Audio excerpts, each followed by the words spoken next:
أما بعد فقد قال الله تعالى في كتابه الحكيم وقوله الحق وهو أصدق الصادقين. بسم الله الرحمن الرحيم. هل يستوي الذين يعلمون والذين لا يعلمون؟ صلوات على محمد. اللهم صل على محمد وآل محمد. پروردگار عالم کا شکر کرتے ہیں اور حمد و ثنا کے بعد وہی لائق تعریف ہے جو عالمین کا پالنے والا ہے. بعد درود و سلام ہو محمد و آل محمد پر. اللهم صل على محمد وآل محمد. جس آیت کو میں نے سرنامہ کلام قرار دیا ہے اس کے ذیل میں آپ کی خدمت میں بس بہت مختصر سے معلومات عرض کرنے ہیں. شاید ایک بات آپ کے خدمت میں پیش کریں اور انشاءاللہ مصائب اور ختم ہوا. هل يستوي الذين يعلمون والذين لا يعلمون؟ کیا جاننے والا اور نہ جاننے والا برابر ہو سکتا ہے؟ کیا پڑھا لکھا اور ان پڑھ جس نے پڑھا نہیں وہ برابر ہو سکتا ہے؟ کیا عالم اور جاہل برابر ہو سکتا ہے؟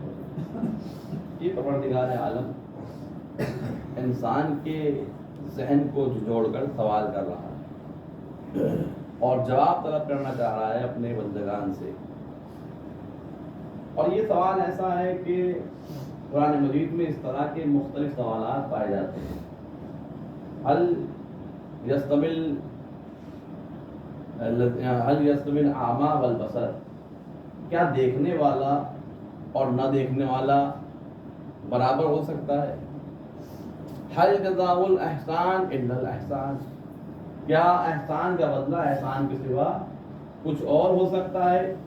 پتہ نہیں محترم ذرا سا جاگ کر گفتگو کو سنیں، اس لیے کہ وقت صبح ہے لیکن بہرحال یہ ذکر مولا کائنات ہے.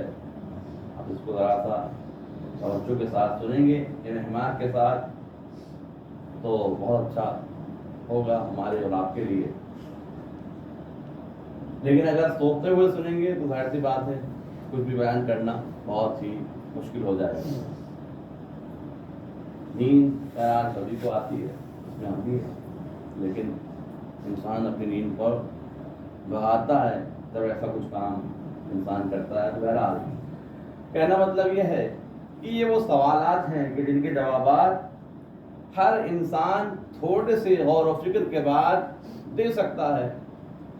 کوئی بہت مشکل سوال نہیں ہے جو اللہ نے ہم سے کیا ہے. کوئی بھی انسان بڑے ہی آسانی سے اس سوال کا جواب دے سکتا ہے.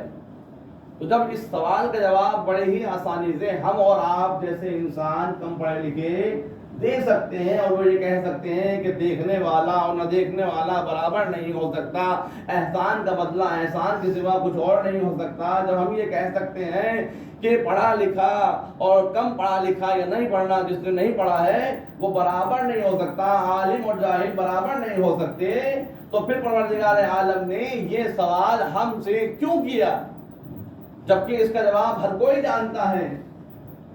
ایک مثال آپ کے سامنے پیش کر دوں. جب طالب علم کسی درس پہ جاتا ہے اور استاد اس کو کوئی کام دیتا ہے اور پھر شاگرد اگلے دن آتا ہے اور وہ کام نہیں کر لاتا ہے تو استاد سوال کرتا ہے کہ کیا میں نے کل نہیں کہا تھا؟ کیا میں نے کل نہیں کہا تھا؟ تو یہ سوال جو ہے جہالت کی بنا پر نہیں ہے، بلکہ استاد یہ چاہتا ہے تاکہ طالب علم شاگرد اسٹوڈنٹ اقرار کرے اپنی زبان سے کہ ہاں استاد آپ نے کہا تھا. اور جب وہ اقرار کر لیں گے تو پھر ان کے ذہن کو جوڑا جائے گا کہ جب تم اقرار کرتے ہو پھر تم نے یہ ایسی حرکت کیوں کی، کیوں اپنے کام کو انجام نہیں دیا. بس اسی طریقے سے خداوند عالم ہم انسانوں کے ذہن کو جھنجھوڑ کر آواز دے رہا ہے، جب تم یہ جانتے ہو عالم اور جاہل برابر نہیں ہو سکتے، پھر ایسوں کو علی کے مقابلے کیسے لے آئے جو جاہل تھے؟ کیا خدا ہم سے نہیں پوچھے گا؟ کیا خدا سوال نہیں کرے گا کہ ایسے لوگوں کو کیوں علی کے مقابلے پر لے آئے کہ جن کو پوری زندگی سورہ بقرہ یاد نہ ہو سکا؟ ایسوں کو علی کے مقابلے پر کیسے لے آئے کہ جو یہ کہتے ہوئے نظر آئے کہ اے کاش ہم پرندے ہوتے؟ ایسوں کو علی کے مقابلے میں کیسے لے آئے جو یہ کہتے ہوئے نظر آئے کہ ساری زندگی ہم نے کوشش کی لیکن ہم سے سورہ بقرہ یاد نہ ہو سکا؟ ایسوں کو علی کے مقابلے پر کیسے لے آئے جو یہ کہتے ہوئے نظر آئے کہ مسائل شریعہ کو مدینے کی عورتیں ہم سے زیادہ جانتی ہو، جب یہاں پر ایسا حال ہو جنہیں مسائل شریعہ ہی معلوم نہ ہو، وہ اسلامی اقتدار کو کیسے سنبھالیں گے؟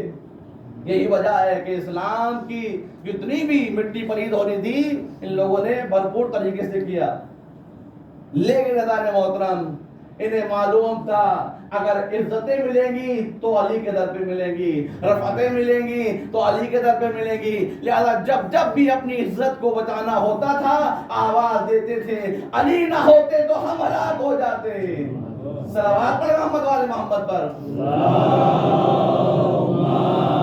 صلی علی محمد وآل محمد۔ علی نہ ہوتے تو ہم ہلاک ہو جاتے۔ برحال میں سے زیادہ عرض کرتا لیکن صبح کا وقت ہے اس لیے زیادہ عرض نہیں کروں گا، بس یہی ایک بات آپ کے سامنے پیش کرنی، ورنہ میں چاہ رہا تھا تھوڑا سا اور بیان کروں، لیکن ابھی اس وقت سمجھتا ہوں میں کہ زیادہ بیان نہ کیا جائے۔ برحال صبح کا وقت ہے، تھوڑی بہت غنودگی تو رہتی ہے، لیکن اذان محترم یہ بڑے ہی سخت ایام ہیں، اور یہ ایام جو ہے روز عاشور سے کم نہیں ہے۔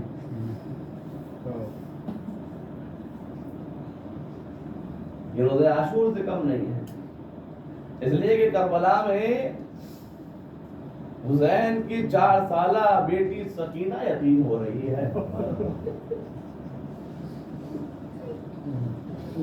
وہاں چھوٹے چھوٹے بچے موجود تھے کہ کسی کا بابا گیا، کسی کا بھائی، ہاں، لیکن اذان محترم یہاں پر آج آپ کو امام حسین اور امام حسن کو پرسہ دینا ہے ان کے بابا کا۔ جب کربلا کے مسائل بیان ہوتے ہیں تو آپ پرسہ دیتے ہیں مولا علی کو، لیکن آج آپ کو امام حسن و حسین کو پرسہ دینا ہے۔ جزاکم اللہ، خدا آپ کو کوئی غم نہ دے سوائے غم مظلوم کربلا کے۔ میرا سلام ہو اس مظلوم پر جس کا سر سجدے میں تھا اور ظالم کی تلوار جب چلی ہے، روایت کہتی ہے کہ ظالم نے اپنی بھرپور طاقت سے علی کے سر پر تلوار چلائی ہے۔ ابھی میں اس مرحلے کو بیان کروں گا، لیکن اس مرحلے کو پہلے آپ کی خدمت میں پیش کر دوں۔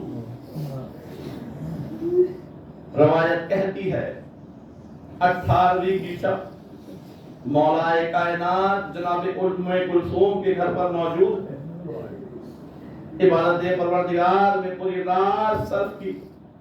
ایک مرتبہ کیا دیکھتی ہے کہ میرا بابا کرب و بے چینی کے عالم میں ہے، کبھی آسمان کی طرف دیکھتے ہیں اور کہتے جاتے ہیں ہاں یہ وہی رات ہے، ہاں یہ وہی رات ہے، ہاں یہ وہی رات ہے۔ ایک مرتبہ جناب ام کلثوم نے پوچھا اے بابا یہ کرب اور پریشانی کا عالم کیوں ہے؟